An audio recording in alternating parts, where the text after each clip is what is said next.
everyone, and welcome to Season 3 of Higher Ed Matters. We start this season off with an important discussion with NACAC Board Chair Vern Granger. He'll talk with us about NACAC initiatives that he predicts will impact the industry over the long term, but also gives us a view into his other full-time job, leading the admissions team at the University of Connecticut. Enjoy. Excellent. Well, Vern, again, it's great to see you, the man, the myth, the legend. So glad to have you on the show today. I'm curious. So it's been a while since we've talked, and you've moved to Connecticut and working at UConn. And just want to know, what's a typical day like as the director of undergraduate admissions at UConn? Yeah, so appreciate you all having me on today. And yeah, that's a great question. And I wish I had a nice uniform answer, because there's not really a typical day. So in this time of year, it's a lot of doing stuff around building our class. So we recently had our admissions committee where we take a look at the entire pool and all the evaluations of the applications that were read, and we start making those final decisions on who we're going to be offering admissions to. So that just took place, and so those decisions will go out soon, and we'll get the fun phone calls that come around this time. I mean, they don't typically call and say, thank you for admitting us. They typically will call and say, well, why are you so dumb? And see the brilliance of my application. And so there's a lot of counseling with students, talking to families, talking about different pathways to a UConn education. So, a lot of stuff is going on around that. And then, the trying to get the students to make the decision to come to UConn, and, it really starts all over again. And, we'll start recruiting them in the fall. I mean, it's hard to believe it's already application reading season right now. Vern, have you always worked at institutions that are selective, or what's your pathway to UConn look like? Yeah, so I've just found my way to large flagship public universities. I think that's my sweet spot. That's my comfort area. And so the universities that I've been at have been pretty similar, whether it be North Carolina State or University of Tennessee or the Ohio State. I learned you got to say the whenever you say that university's name, or UConn. I mean, I think they're all the same in that they're large public flagship type institutions, large applicant pools, good interest in the programs, and the opportunities that are available there. Very cool. So, fun fact, Vern and I, we met in NACAC. We go way back. Well, gosh, what was it, Vern? Like 10 years ago or so? And probably, maybe longer than that. Yes, and served on the President's Council. We were both presidents of our states, our regional ACACs. So it was a fantastic experience. And Vern, you've grown through NACAC, and you're now the board chair. So talk to us a little bit about that experience and what that's been like for you, and how that's helped shape your career trajectory as well. Yeah, Drew, I so remember those days on the President's Council with you, and just the conversations, getting to know you and the other presidents during that time. And NACAC's been a big part of my professional life for years.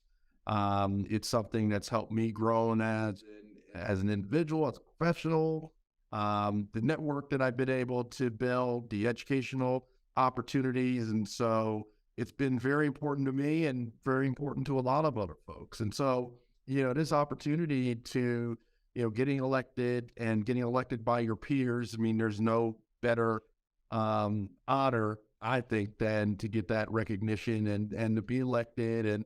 And right now I'm in the chair position, and just to get to work with just amazing folks at NACAC, the 26,000 members that make up the association, just very exciting. And now it's just a great time to be at NACAC and be in this position, and working very closely with our CEO Angel Perez. He's been in the position for a few years now, and just has done an amazing job. And the staff that he works with and the board that I get the pleasure of serving in my role with, it's just it's an unbelievable opportunity. And when I first started in the profession, there's no way that I could have envisioned that the path that would have taken me to this opportunity. But it just again, something I'm just very, very honored to be in this position and to get to serve in this role. Very cool. I love it. I love seeing you succeed and just watching your path over the years. And so I'm, so happy for you and can't wait to see what's next, in your career for sure. As you've been so closely knit with the conversations in NACAC, can you share with us a little bit about some of the top initiatives that NACAC is discussing currently that will have an impact on the field? Yeah, so there's a few things that we're really, really spending a lot of time on focusing on. The first is, how can NACAC be really amplify our advocacy voice and really be out front as the preeminent association dealing with the college admissions counseling profession. And there's so many issues that our profession is dealing with. I mean, just rattling off a few, the Supreme Court cases on Harvard and UNC, and they're going to be impactful to so many folks. And thinking about how we can help our members prepare for whatever the outcomes are going to be. There's still a lot of conversations around test optional and helping universities have all the information necessary and provide them with those opportunities to make sure that they're in the best position to be able to support test optional at their institution.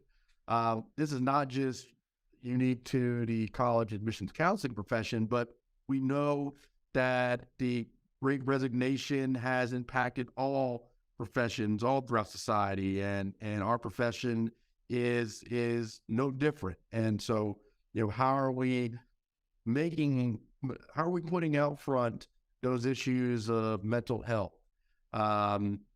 burnout, all of those things that we know our professionals are dealing with? And so, our work in the advocacy area is something that we've been doing more and more of, and it is something that I'm really, really excited about. Also, thinking about the association and knowing that there are so many like-minded organizations out there that are doing great work. So how can we position NACAC to develop more partnerships with those organizations so we can pool our resources, we can identify funding to be able to put on the type of programming and educational opportunities that our members are looking for.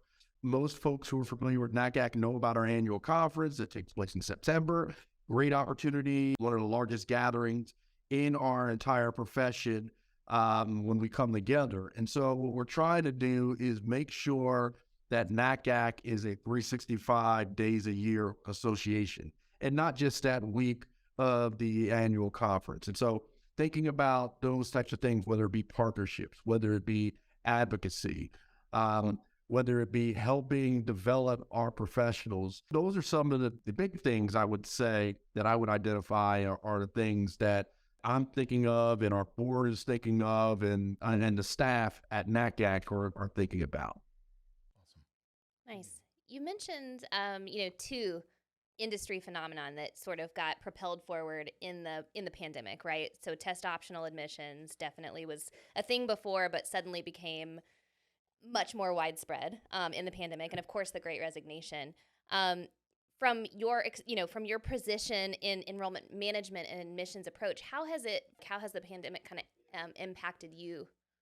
Yeah, in a lot of ways they both aligned. My NACAC role and my UConn admissions enrollment role. And I think one of the things that, I've always felt about testing, I've never been one of these folks who thinks zero value in testing. I mean, I think you can get some value in so many things. I've always been somebody who has not been a proponent of high stakes testing.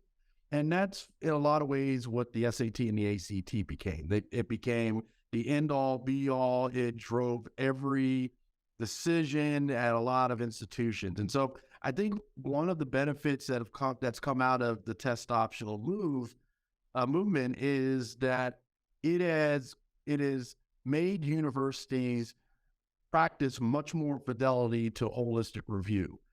In my opinion, that is a positive development because really, in my opinion, and there's a lot of research to back this up, that the holistic evaluation where you're taking in to consideration many different factors is really going to be the best way to evaluate an applicant and predict their ultimate success at an institution. And so, wanting to make sure that our members have the information and go through the necessary steps to ultimately make the decision that is best for their institution. But, the things that we are thinking about as at a university as well as an association is how do we do a better job of admissions? How do we reimagine admissions? We just held a convening a couple of weeks ago in Chicago called Elevate with Knack Act, and it was an opportunity for us to bring enrollment leaders, college presidents in one setting to really have these conversations that hopefully could lead to transformative practices at our institutions. And I think test optional plays a part in that along with so many other things, but they all tie together very, very nicely. Again, the things that I'm focusing on in my one-day job at UConn, but also in my other day job as the chair of the NACAC Association. So,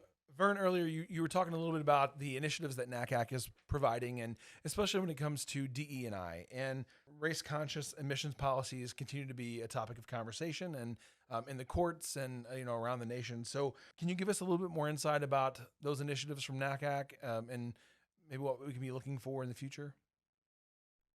Yeah, so we're spending a lot of time trying to educate our members, and we have some great partners that we work with. So, Education Council is a education law firm that we work a lot with, and Art Coleman is somebody in higher ed circles who is very, very well known. He's really been helping us in helping educate our members about what they need to do to make sure they are prepared, whatever the end outcome is.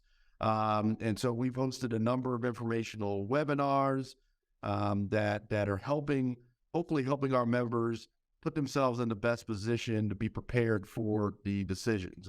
And right now, we have a feeling what could happen, but no one can say for certain what the decision is going to be. But we should all make sure that we are doing all the things to inventory what we're doing, thinking about all of the race-neutral strategies that we're currently employing, think about our own application review processes and our scholarship reviews and all of those things, just to make sure that we are in the best position possible to make any changes should the law change as a result of the court's decisions in June. Yeah. Are you and your staff, do you have the opportunity to work in a hybrid environment, or is everybody back on campus at this point? Yeah, great question. I think one of the things that I've always been a proponent that anything that you face, whether it's something good, but particularly if it's a bad situation, and there are not going to be many bad situations than the global pandemic that we all were dealing with. But trying to use it as an opportunity to really rethink how our office operates. And in what we tried to do at UConn was really do a deep dive of all of our positions that we have in the office. And really get a better sense of what the work is that they do and what was the stuff that was necessary to be in person and what could be done virtually. Now, we know through the pandemic that everything theoretically could be done virtually, but we are still an in-person educational institution. We still do have students on campus, and so it is important for us to have a presence, of a physical presence on our campus. But it doesn't mean that every single person has to be in the physical space every single time. So, we took a look at that. We had the opportunity to really address some of the physical limitations that we had in our space. No meeting spaces, no interview rooms, no training facilities, all of those things. And so we ended up moving to what has been referred to in some spaces as a hotel model, in that we have our key leaders who are coming to work and have permanent office space, and they'll be in the office 5 days a week. But we also have what we call flex space, and those are utilized by our staff on a rotating basis. So you may have a staff member who will be in the office once a week or maybe twice a week. And depending on what's going on, they could be in the office more or less. But it's been something that we've found that has met our needs completely, in that we always have a physical presence. We're always able to, if somebody wants to meet with us, there's somebody here. If there's something that goes wrong, there's somebody here. But it really allows our staff that flexibility, to be home. And we know that this flexibility has, in a lot of ways, been a benefit to many of our staff members by being able to do a hybrid schedule. And so this is something that, we did 6 to 9 months with a work group and researching it and putting a plan together.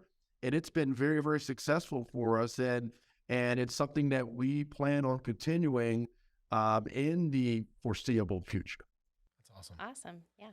I think so many campuses are still trying to find their footing after the pandemic, and what works and what doesn't work. And maybe they're seeing success like this at other schools. And so that's great that you've actually done the research and had that group to test it out and see what feels right. So that's fantastic. So Vern, from the pandemic to the Great Resignation, now to the enrollment cliff, are you predicting that UConn will weather the enrollment cliff well? Why or why not? Yeah, so we obviously know that there are demographic changes all throughout that will, in one way or another, impact all of us. At the same time, the interest in UConn has never been stronger. This year, for instance, we surpassed 47,000 applications, which is the most ever in our history. And just to do a comparison, that's about 5,500 more applications than we received last year at the same time. So, and over the past few years, we have seen continued increases in our application. So it does not mean that this enrollment cliff is not a real thing, and we've done a lot of things to prepare for that. And one of the big things that we've done is we've really expanded our markets to outside of New England, where we know that there are declines in the graduating senior populations in our state and in the region. So we have seen a significant increase in our out-of-state students. We've seen an increase and we're seeing an increase in our international students as well. So we have done a lot of things to prepare for that and to mitigate the impact of the enrollment declines that we know are taking place in New England and in the state of Connecticut. At the same time, we've not ignored our commitment to Connecticut, and we've really doubled down on our outreach and engagement efforts in the state of Connecticut. I mean, we are still the flagship. We are the land grant in the state, and we do have a priority to make sure we are serving our students. And so we've really increased our efforts in state, and we've seen over the past few years, we've seen a continuing increase in our in-state applications. And so, it's a multi-pronged strategy to try again to mitigate the realities that we know are out there, to try to diversify. And again, we've seen wonderful success over the past few years with this approach. Awesome. It sounds like you've done a lot of work to like insulate yourself a bit. What kind of advice would you give to a director of admissions that is at an institution that is literally just now kind of waking up to this reality? Yeah. Well, hopefully you're not. Hopefully you're not literally up to this because they're staying in that position may not be very long from waking up now. But I think it's just each institution is unique. So I mean I think the first thing that you have to know is what are your strengths at your institution? What are the things that you could do better in, and what are those opportunities out there? And so I think the first thing that any new enrollment manager at their institution needs to do is to learn their institution frontwards and backwards. Because again, you can't just use a one size fits all approach to what you're going to be doing at your institution. So understanding your institution as best as possible. And then at that point, you're able to start to employ those strategies out there and the tactics to go ahead and support those strategies. And so for us, knowing that we wanted to see slight increases in our first year enrollment, but not drastic increases in that, and knowing that we wanted to see some diversity in our pool of applicants and the students who were enrolling, whether it be geographic, whether it be racial and ethnic. All of those different things were part of some of the goals that we worked out with leadership. And at that point, it is then, identifying those strategies and those tactics to go ahead and support that. So whether it be increasing our name purchases, whether it be making investments in our marketing area within the office, whether it is reallocating resources and taking advantage of the technology out there, such as Slate, which is instrumental in all the work that we do in our office, and moving staff around to create a Slate team that would be able to maximize our work in that tool. So thinking about all those different tactics that, again, go towards supporting those larger strategies that we have to try to meet the enrollment goals that we have. And so, again, understanding your institution, understanding what the goals are, what you're going to be evaluated for, and then implementing those best practices, involving your staff, involving your campus partners in those conversations, and then building your plan as appropriate to go ahead and to achieve the goals that you're ultimately charged to do. Yeah, that's great advice. Yeah, great advice for sure. So, Vern, I'm curious to get your thoughts on higher education really as the next natural step for a high school student, or just higher education in general has really received somewhat of a negative perception recently. Why do you think that is? And what do you think higher education needs to do to change that or to come back around?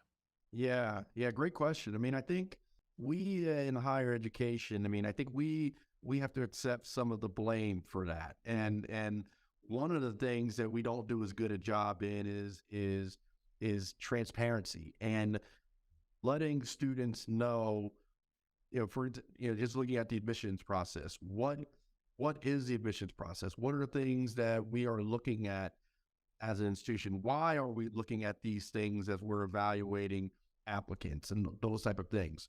As far as our overall university, what is the value of the education that you're going to be getting at our institution?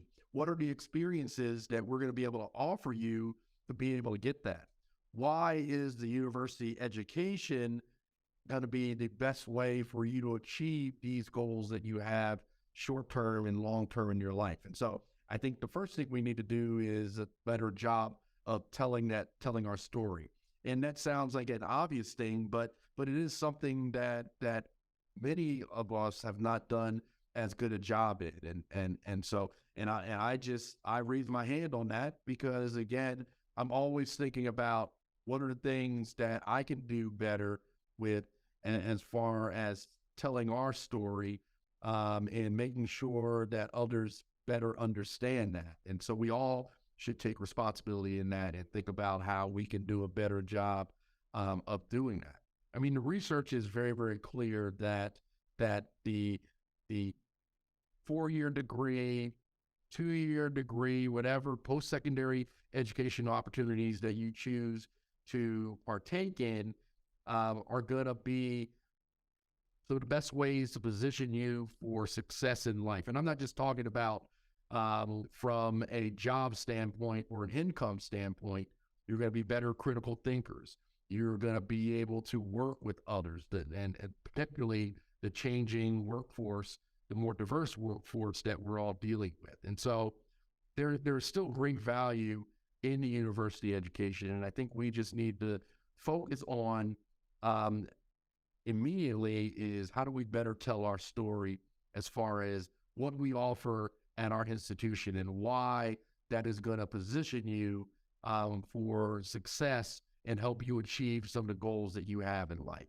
Yeah, I think that it's also like connecting that story to the specific mindset of this generation too. Because like we were just at a discovery recently, Drew and I, and there was a couple of students that they were juniors in college, but even when they were kind of asked like about their college search process or just college in general, it was almost like, well, this has always been and still is my backup plan. Like they have entrepreneurial spirits. They see the potential ability to, I mean, for lack of a better word, like make money fast without a college education. And so even connecting kind of what you were saying, like there are outside of the dollars that you can make with a degree, there is all this other life experience that I think that those students also saw that value. Like once they got through realized that the college experience itself and the things that they learn along the way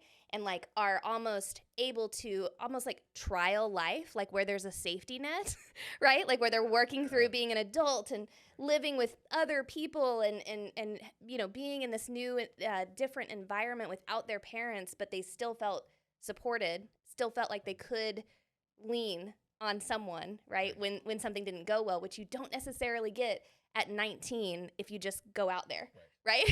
You don't have, you may not have that. That really is it. I mean, there's so much growing that takes place when you're in college. And I'll also say that I think that the 2-year, 4-year are going to be one of the best preparing grounds, maturing places that are out there, but it's not the only. I mean, there are other ways to be able to grow and help yourself out. I mean, whether it be a trade school, whether it be the military, there are going to be some folks who have an opportunity to start work early, a unique opportunity, and they should be willing to explore that. But again, I think how do we let students know about all of the opportunities that they're going to be able to have as a student and why that's going to translate to, again, the opportunities that they want to try to achieve in life.